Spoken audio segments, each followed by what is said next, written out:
Yo, yo, here we are at SPiS. Now, a quick one here, folks. Why are all these penguins, why are they all facing inwards? Look at them all. See them all facing in? Do you know why they're facing outwards? No, they're facing in, but their heads are facing in. All right, sorry. Look, okay.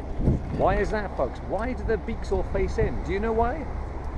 Well, seemingly it's because if a child comes running along here and the beak sticks out, they could stab themselves on there, and that is... No, honestly, it's true, bro, yeah. I'll show you the clip of the newspaper where I read this. So, that's why the penguins are all like this, folks. Thank you.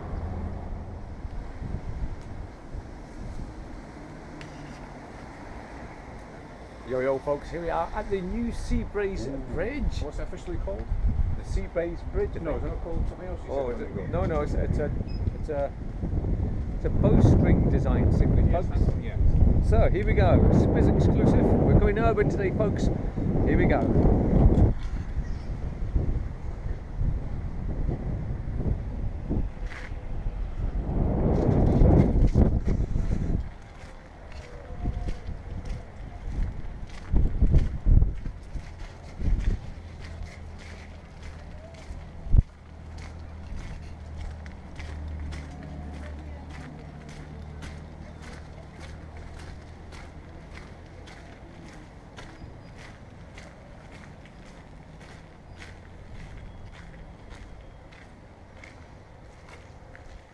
So Jag was the first official SPiS across the bridge this morning. There we go, folks. Look at this fantastic structural design. As I said, it's called a bowstring design with a big arched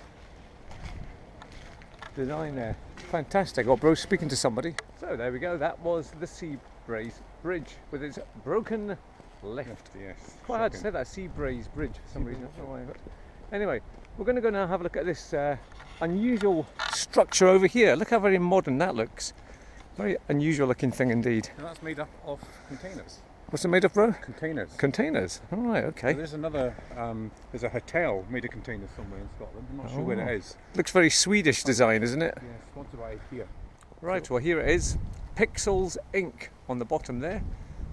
As you can see, it's all made from storage containers. Very unusual indeed. There we go, look.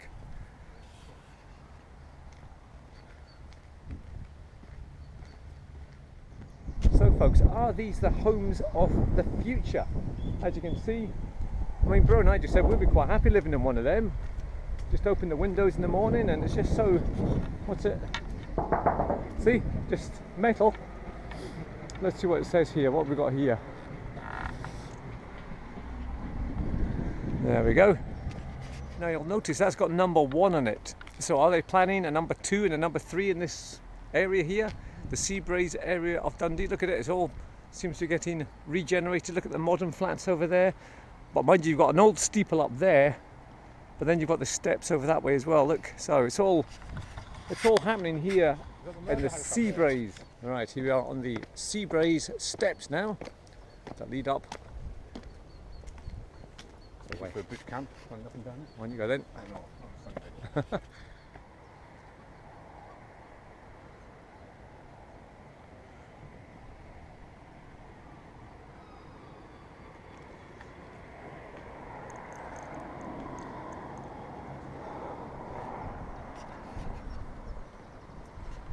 Right, well here we are at these Lemmings, which is a reference to a game that was made by a Dundee-based computer company. I think they were called DMA, which doesn't mean anything games. Lemmings was the famous game where you had to make the lemmings escape, and you had to do all sorts of things. They all had special powers. This one looks like it's got the power of putting a brick in.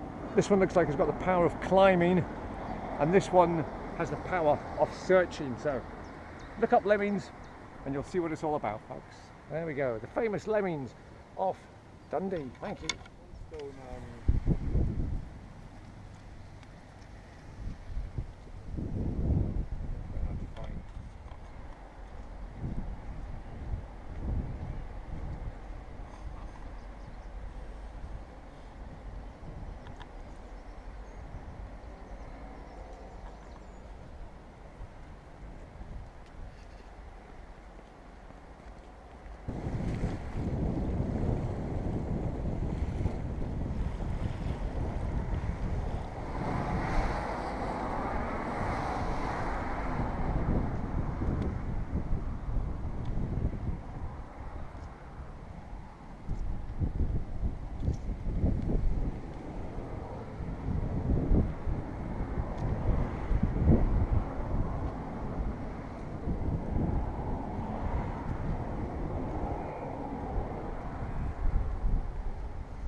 Yo folks, you find me here in Windsor Terrace in Dundee, where there is connection to Sherlock Holmes. Would you believe it? Right, the very house behind me here belonged to a William Smith, who was a doctor.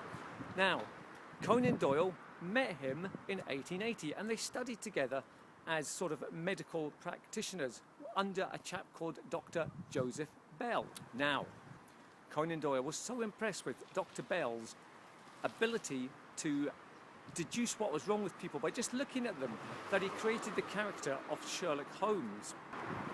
And of course, Sherlock Holmes needed a companion, and what better companion than the osteopath that used to live there, Dr. William Smith. So there we go, folks, thank you very much. The connection with Sherlock Holmes is here in Dundee. Thank you. And I'm about to be run over. Sorry.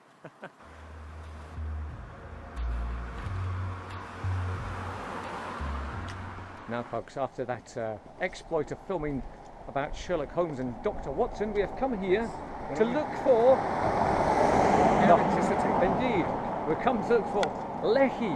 Here we go.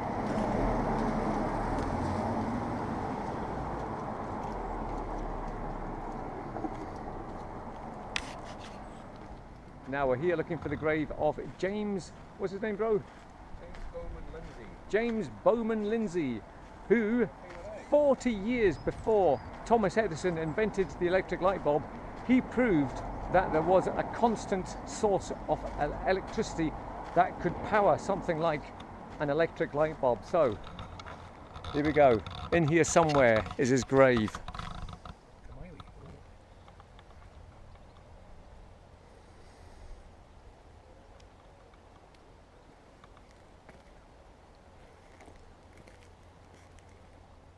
Yo folks, here we are in the Dundee necropolis, where behind me we have the grave of James Bowman Lindsay, who 40 years before Thomas Edison invented his light bulb, he proved that there was a constant source of electric power that could generate enough energy to power something like a light bulb. So that's his grave, and he was born in Carmiley, just up the road.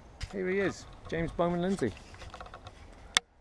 Now, actually, just reading here as well, James Bowman Lindsay actually did quite other few things as well. He, I'm going to have to read this though. He proposed a submarine transatlantic telegraph, and in 1843 accomplished wireless telegraphy through water. Crikey, this chat was pretty good. Oh no, I've dropped my camera, bro. Oh dear. Oh no, oh dear. No, it's all right. Oh, it fell.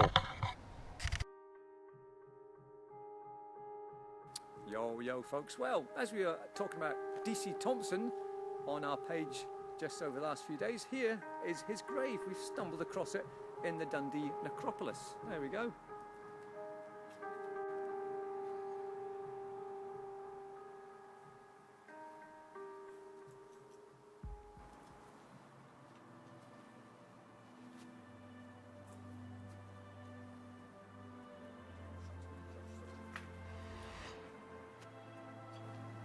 Yo folks, you join me down here in the basement of what used to be Springthorpe's Music Hall, just down there. The steps you see right behind me were the scene of one of Dundee's most horrific tragedies. Back in 1865, there was a massive crush and stampede here as they opened the doors for what was just something simple like a wax museum or something entertaining like that for the people back in 1865. You can imagine they must have had nothing to do in those days, so when something like that came along, there was hundreds and hundreds of people just queued up outside on the street there, above me as well in Bell Street. And as they came down, somebody tripped on the stairs there, and that was it. It was just a massive pile up, and a few people unfortunately died. So here we are, folks, at the scene of the stampede. Thank you. We are looking for an old grave yard, and here it is, right beside a multi-storey car park.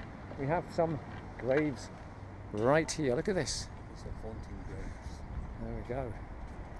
Look at this.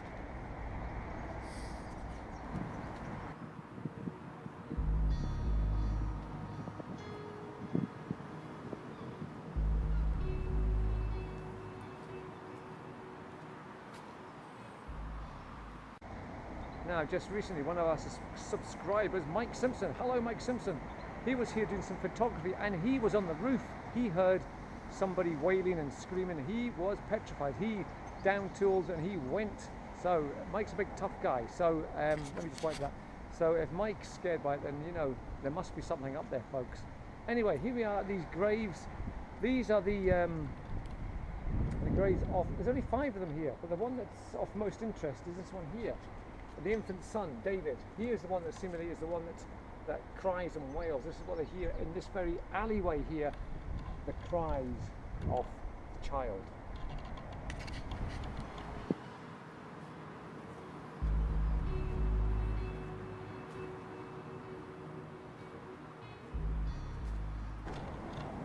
Yo folks, here we are then on the trail of the stones from the Royal Arch, which were sort of taken and dismantled and hidden in various locations in Dundee. 3 of them are here in the campus of Dundee Kingsway College. So one of them seemingly is in the former home of the janitor's house, which we believe could be here. So I don't know if does he still live there, bro? I don't know.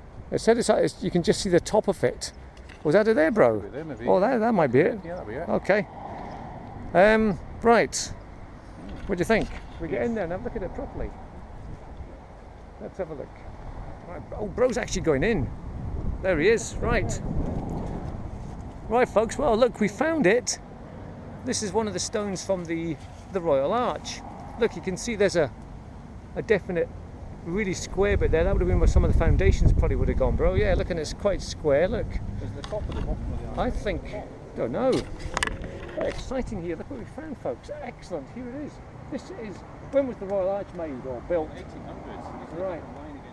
So when it was dismantled, as I said, they took three stones and put them here for some reason. So very exciting. Here it is, folks. This stone is excellent.